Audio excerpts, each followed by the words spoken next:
sahod is maybe every 30th, end of the month. Uy, bakit nagpaparamdam na? 28 na kasi, di ba? Baka lang po kayo nagpaparamdam pag malapit na po yung sahod. Diba? Don't allow that setup na matolerate. Kasi siguro, kaya ganun nangyari. Parang ganun yung inaalam mong setup, but be proactive in that relationship. Share what you feel, na ganun yung nafe-feel mo, and huwag kang kabahan na kung mag-ano sila, oh, binago ka na ng kayamanan mo, ba't ganyan? Ako, wala kang utang na, di ba? You're single, you're about to get married, gusto mo nang ihanda yung pamilya mo na instead of 20,000 yung ipapadala ko kasi magpapakasal na po ako at meron na kaming plano na mag-anak, hindi na po 20,000, 5,000 na po. 5,000 na lang po ipapadala ko. If say for example, that was the goal, it's also about how you say it. May times nga nasasabihin na bakit? 'Di ba? Mas uunahin mo na yung asawa mo, mas uunahin mo na yung anak ko, yung anak mo, ako nagpaaral sa iyo, ako nag-aano sa iyo. This is where you draw the line.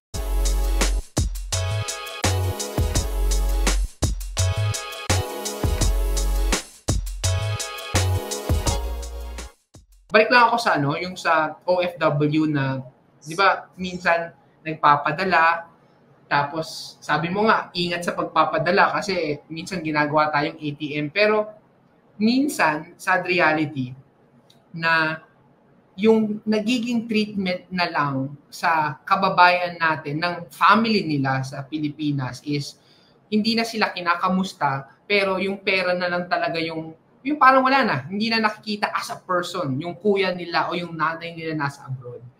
Any advice doon sa mga kababayan natin na nafe-feel nila na parang hindi na nila ako kinakamusta as a person or anong kalagayan ko dito, kung okay ba ako, pera lang talagang habol nila. And any comforting words can you share? Kasi that happens masakit yun That's true.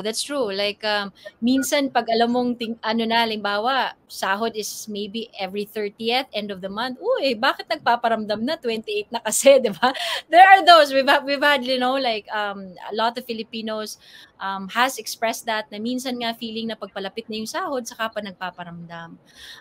Again, I think it's really about focusing what we can control and letting go of what we cannot.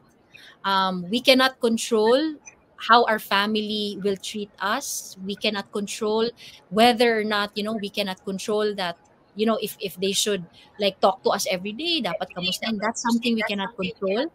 But what we can control is we can express.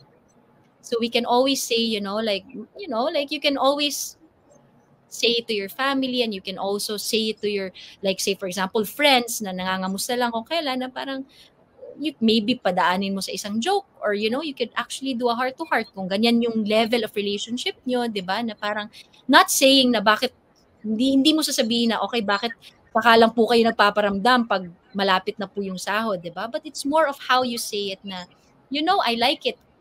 Alam niyo po, ma, gusto ko po pag kinakamusta niyo ako, 'di ba? Na ma, alam niyo, natutuwa po talaga ako pag nagsisend kayo ng Facebook na mga post, 'di ba? Man, natutuwa po ako pag nag-aano po kayo. It's not really telling them what to do, but it's telling them that you appreciate what it is. If say for example, hindi talaga sila talaga yung tipong kumokontak lang sa'yo pag sahod na, 'di ba? It's also saying na, how about saying na, namimiss ko rin kayo, baka pwede niyo akong, mag-usap naman tayo kahit next week, be a proactive part of, member of that relationship. If it's a two-way relationship, be a proactive member instead of just complaining na, naku, hindi ako kinakausap, 'di ba?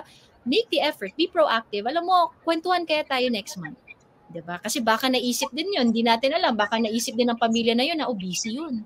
'Di ba? Baka walang panahon 'yun kasi sinasabi sa akin palagi, pagod siya palagi sa trabaho.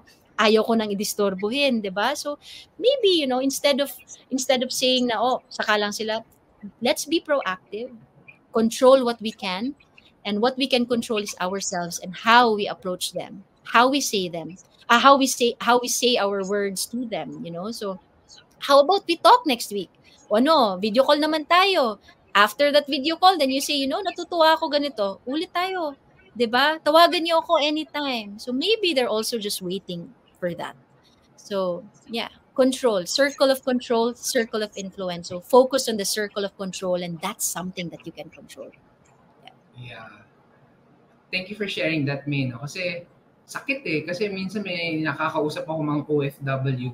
Like when I go to another country, may nakakamusta ako. Kasi sometimes when I go to another country, pag nakita akong Pinoy, kahit di ko kilala, oy, kabayan, ganyan, di ba? Tapos kakausap na kayo, biglang mag-open up na. And thank you sa mga tips mo, especially if they have been experiencing that.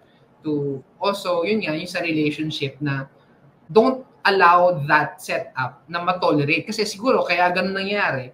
Parang ganun yung inaalam mong setup, but be proactive in that relationship. Share what you feel, na ganun yung nafe-feel mo, and wag kang kabahan na kung mag-ano sila, oh, binago ka na ng kayamanan mo, ba't ganyan? Ako, wala kang utang na, di ba? So, anong response mo sa ganun? Paano kung gusto nila mag-heart to heart, sabihin what they feel, tas biglang either ginaslight sila or sinabi, wala kang utang na loob, but ngayon, rinirestrictahan mo na ang mga padala. Anong mga tip mo doon sa mga OFW natin? My sister, I have a 25-year-old sister, Neil, and there was a conversation that we had, and then she said, in life, you deserve what you tolerate. That made me think, actually, in all aspects, whether in investment or relationships. So again, you have to know how to set your boundaries as well. There is a way to talk. There is a way to, really maintain a relationship. Again, sometimes also the response of other people is because of what we say and how we say things also. So again, it's really about taking accountability as well. If, halimbawa, you have made it a point na, okay, you're single, you're about to get married, gusto mo nang ihanda yung pamilya mo na instead of 20,000 yung ipapadala ko kasi magpapakasal na po ako at meron na kaming plano na mag-anak, hindi na po 20,000, 5,000 na po. 5,000 na lang po ipapadala ko. If, say, for example, that was the goal, it's also about how you say it, right? It's also about how you say it. It's about how you let them understand. Will they understand? Will everyone understand? Not everyone. Because again, may times nga nasasabihin na bakit, 'di ba? Mas uunahin mo na yung asawa mo, mas uunahin mo na yung anak ko, yung anak mo, ako nagpaaral sa iyo, ako nag-aano sa iyo. This is where you draw the line. Ma or pa, hindi po ibig sabihin na just because may 5,000 na lang po papadala ko, hindi ko na po kayo mahal. Mahal na mahal ko po kayo. Kaso po ako din po, kailangan ko po ding mahalin yung sarili ko. Ito po, may mahal po ako na papakasalan ko na at mag-aanak na po kami. Gusto ko ring ibigay sa kanila yung klaseng pagmamahal na binigay mo sa akin, gusto ko ring ibigay sa kanila. So ito po, para sa akin, para masustentuhan, ma-providean ko naman, I have to make that decision. Most parents will understand. There are few who will not understand. But I believe, again, we deserve what we tolerate. Halimbawa, if they become abusive, they become aggressive, then you draw the line. Ma, tama na po.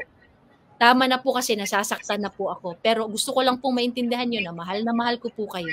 Mahal na mahal. Yung itong pag-decrease ko po ay hindi po dahil hindi ko kayo mahal. Or wala akong utang na loob. Pero as of now, ito lang po ang kaya ko. 'Di ba? Kesa you tolerate what their behavior are, humihingi ng 20,000 to the point na hindi mo na natutukan yung asawa mo, yung anak mo, uutang ka na. In the end, because their needs are not gonna end, So again, you really have to set your boundaries as well. And my sister also said, ate, boundaries are not walls. They are fences. So it's not something na just because you created a boundary, hindi mo na sila makakausap or they cannot express or hindi mo na sila tutulungan. They're just fences, na it's not going to be the same as before. Yeah. Yeah.